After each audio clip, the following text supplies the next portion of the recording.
Primeiro, modelamos as cidades, então elas nos modelam. Parece meio óbvio falar em cidades para pessoas, mas se eu te perguntar qual a percepção que você tem sobre a sua cidade, sobre a forma como ela é organizada, como ela é construída, muito provavelmente você vai me responder que ela é feita muito mais para carros do que para pessoas.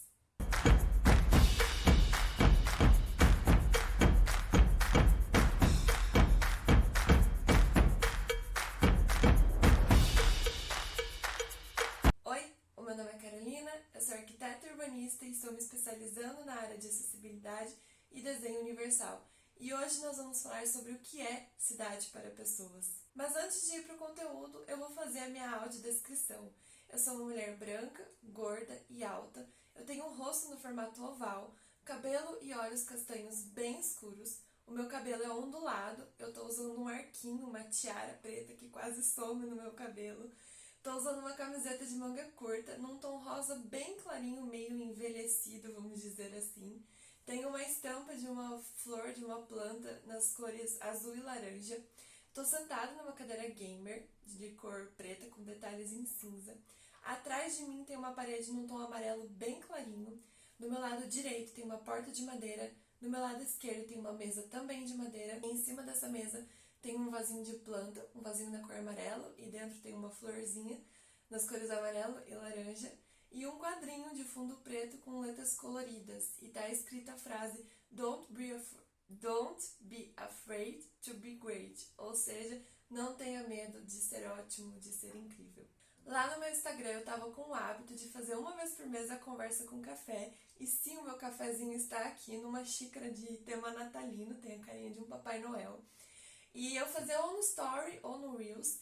E uma vez por mês eu colocava uma enquete com 4 opções de temas. Então os próprios seguidores escolhiam a ordem que esses temas seriam apresentados. E o próximo tema que eu ia falar por lá é cidade para pessoas, o que é, o que significa. E aí com essa migração de conteúdo em vídeo aqui para o YouTube, porque a gente consegue falar de uma forma mais calma, em vídeos mais longos, eu comecei com essa migração fazendo vídeos mais de conceitos iniciais, de apresentação, e agora eu vou voltar com esses assuntos da conversa com café. Eu esqueci de procurar como é que pronuncia o nome dele, e eu não quero passar vergonha na internet.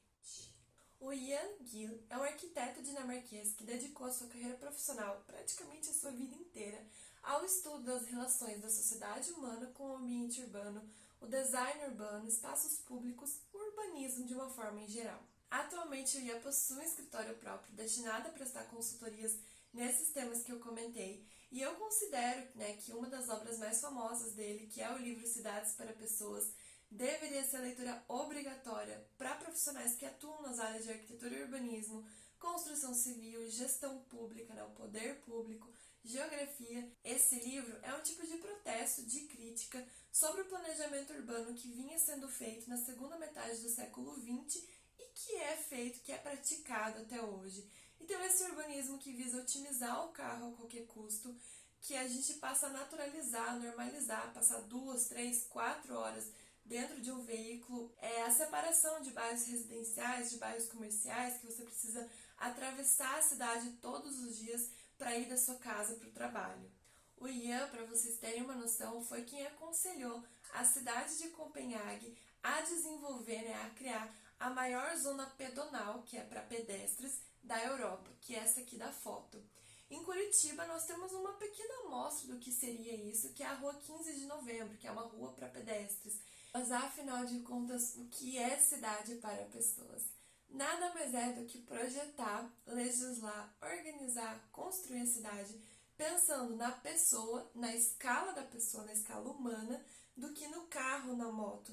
É projetar a cidade e a arquitetura dos imóveis buscando muito mais fortalecer, estimular e construir a ideia de que as pessoas devem andar, caminhar e pedalar mais do que utilizar um veículo motorizado. E vale ressaltar que existe uma teoria chamada teoria da demanda induzida. E essa teoria apresenta diversos estudos que comprovam que quanto mais você investe, mais você melhora as condições de trânsito, mais carro vai ter na rua. Então, muitas vezes o poder municipal vai lá, diminui a calçada para aumentar a rua, para criar mais uma faixa, cria estacionamento, rotatória, semáforo, viaduto, enfim, N melhorias, milhões, né, investidos nessas melhorias, com o objetivo de deixar o trânsito mais fluido, de diminuir congestionamento, mas quanto mais você faz, mais carro vai ter, mais trânsito, mais congestionamento, mais gente dando preferência ao carro vai existir. Porque, é claro, as pessoas veem essas melhorias e elas pensam, agora o trânsito é melhor. Então, ao invés de eu pegar carona com meu colega, ao invés de eu utilizar o transporte público, eu vou comprar um carro. Resumindo, a teoria da demanda induzida apresenta que investir milhões no sistema viário, né, visando otimizar o uso do carro ou da moto, não é a solução para os problemas de mobilidade urbana. O Ian, esse arquiteto que eu comentei, ele, com base em todos os seus estudos, conhecimento profissional, conhecimento acadêmico, nas observações que ele fazia, no estudo de áreas relacionadas à arquitetura, como psicologia e sociologia, ele apresenta, na verdade, ele desenvolveu diversas teorias, diversos trabalhos sobre o assunto, mas ele apresenta 5 pontos principais para a gente continuar pensando a cidade e o urbanismo e a forma como a arquitetura tem sido feita. Ponto número 1. Parar de construir arquitetura para gasolina barata. Ponto número 2. Uso da vida pública nas cidades. Ponto número 3. Design para experiências multissensoriais. Número 4. Tornar o transporte público mais equitativo. Número 5. Sem carros. Então vamos lá entender o que significa cada um desses pontos, como que eles ocorrem na prática. O ponto número 1, que seria parar de construir arquitetura para uma gasolina barata. O Ian afirma, por 50 anos, fizemos cidades de tal forma que as pessoas são quase forçadas a sentar o dia todo em seus carros, seus escritórios, em suas casas. Isso levou a situações graves de saúde. A gente sabe que o sedentarismo é uma das grandes questões, né, da nossa sociedade atual e todas as condições de saúde decorrentes desse sedentarismo. Essa afirmação do Ian, ela é refletida em um estudo publicado que comprova que as pessoas que vivem em centros urbanos e que, portanto, caminham mais, fazem as coisas mais a pé, têm uma expectativa de vida mais longa do que pessoas que moram em subúrbios, por exemplo, que moram em bairros residenciais mais afastados e que precisam, né, dependem do carro para fazer qualquer tipo de atividade, então para ir ao trabalho, para levar os filhos na escola, para ir ao mercado, padaria, farmácia, enfim. O urbanismo, a arquitetura que vem sendo feita nas últimas décadas, considerava, assim, levava em conta a disponibilidade do combustível como se fosse um recurso ilimitado e também o seu relativo preço baixo. Mas, principalmente nesse ano de 2022, a gente sentiu na pele, no bolso, de maneira muito intensa, qual o custo, não apenas financeiro, de depender do combustível. Então, o Ian defende e pratica que as cidades sejam projetadas de forma a não depender tanto do carro, que você possa ir a pé ou de bicicleta para o seu trabalho, para a sua escola, para áreas de lazer, que você possa ir a pé no posto de saúde, no hospital, o que for. Você consiga ir numa caminhada de 5, 10 minutos na padaria e na farmácia e não precise tirar o carro da garagem toda vez que for fazer alguma dessas atividades.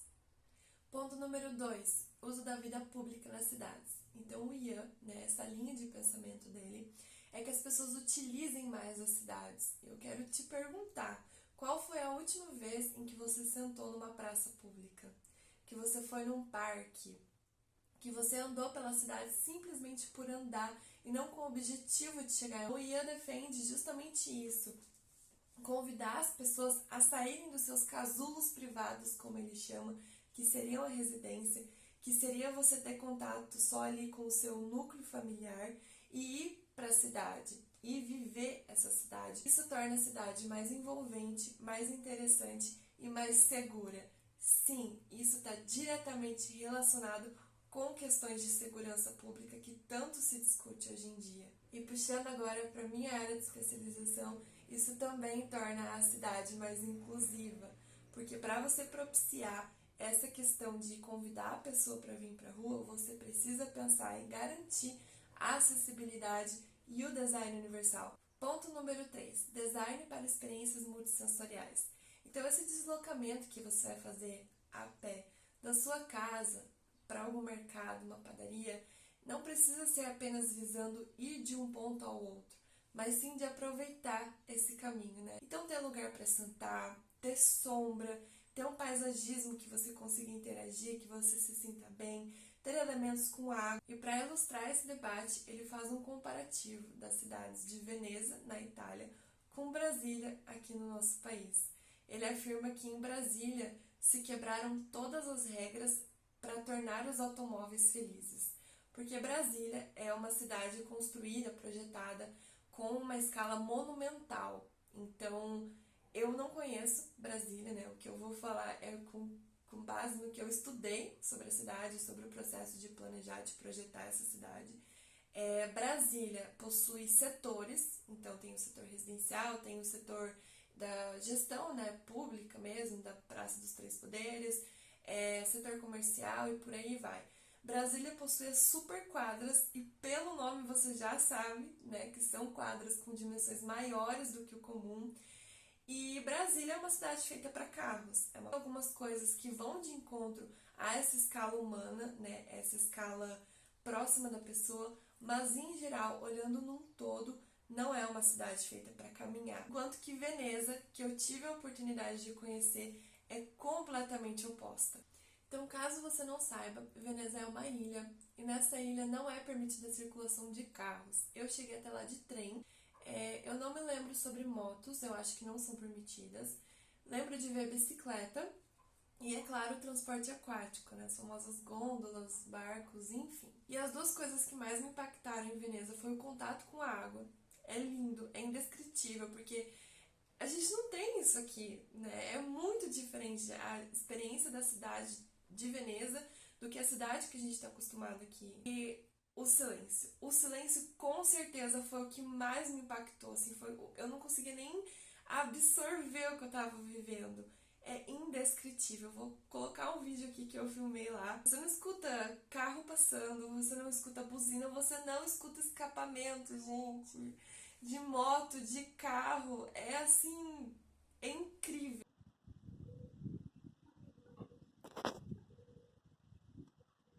Percebam esse silêncio. Sem barulho de carro, sem barulho de moto. Tipo, absoluto silêncio. Claro, Veneza tem defeitos, como qualquer outra cidade, não é uma cidade perfeita, né? Tem sérios problemas com alagamento, tem o cheiro ruim da água em alguns pontos, assim, eu não senti que foi algo tão constante. E a questão de mobilidade, de acessibilidade, não é uma cidade tão acessível, né? Porque tem várias pontes que você passa que é com um degrau para você acessar essa ponte. Então, sim, existem muitos pontos a serem melhorados, mas nem por isso eu vou deixar de valorizar, de falar dos pontos positivos. Tornar o transporte público mais equitativo, e isso está diretamente ligado com acessibilidade e com design universal, né? Então, promover a igualdade, promover a inclusão, promover a equidade. Vale ressaltar que aqui a gente fala do transporte público não apenas acessível em termos físicos, mas também em termos financeiros, né? Ter um custo-benefício ali, de preferência com passagens gratuitas para a maior parte da população. Ponto número 5, sem carros. O Ian acredita que o automóvel não é uma maneira muito inteligente de se locomover. E aqui eu preciso pontuar algumas coisas, né? A gente não consegue colocar, por conta das diversas características humanas, né, físicas, até mesmo de dia a dia, que eu acho importante pontuar, né, algumas coisas que a gente precisa levar em consideração. Não dá para colocar todo mundo na mesma caixinha. Seja por características físicas, então pessoas com deficiência, com mobilidade reduzida e pessoas sem esses aspectos, e até mesmo questão de, por exemplo, pessoas com filhos, com crianças pequenas e pessoas sem filhos. Mesmo que você promova a acessibilidade, desenho universal, que você garanta isso, né, que você tenha uma condição ali de fisicamente equidade, na prática não é a mesma coisa. Eu sou da opinião, e eu acredito que o Ian também seja, de que não é uma questão de zerar o carro, Não é isso, porque isso é um pouco inviável, né? Pelo menos a um curto, médio prazo. Mas sim a questão de você não depender do carro para tudo, de você não precisar do carro para fazer absolutamente qualquer coisa e de você até mesmo preferir pedalar ou transporte público ao invés do carro em algumas situações. Sim, é possível você preferir o transporte público se ele for rápido, se ele for de qualidade, se a passagem for num preço justo, do que utilizar o carro para tudo. Primeiro, nós modelamos as cidades, então elas nos modelam. A cidade está diretamente conectada com diversas áreas das nossas vidas: saúde, educação, moradia, lazer. A cidade, o bairro, o edifício em que você mora, eles estão impulsionando ou dificultando a realização dos seus sonhos? Me conta aqui nos comentários qual é a sua relação com a cidade em que você mora, com o bairro em que você mora. Qual é a sua relação com o carro, se você depende do carro para tudo, ou se você consegue fazer algumas coisas a pé. Eu acredito que sim, é possível tornar as cidades existentes em cidades para pessoas. Não se esqueça de curtir, compartilhar, se inscrever aqui no canal e eu te vejo na terça-feira. Tchau!